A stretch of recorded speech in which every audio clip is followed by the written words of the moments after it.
How to disable international transactions on HDFC card. First of all, open the HDFC mobile banking application on your device.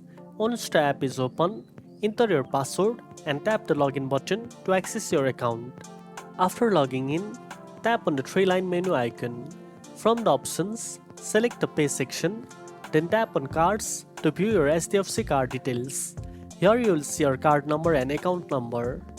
Tap on the card for which you want to disable international transactions. Next, tap on Show More and then select the Customize option. In the Customize settings, scroll down until you find the International option. If international transactions are currently enabled, you will see the status as enabled. Simply tap on the International option to disable it. The status will change to disabled. After that, scroll down and tap on the Confirm button. A new screen will appear. Tap on Continue. You will be asked to enter your ATM PIN and the expiry date of your card.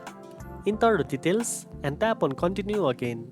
Once the process is completed, a confirmation message will appear showing that you have successfully disabled international transactions on your HDFC card.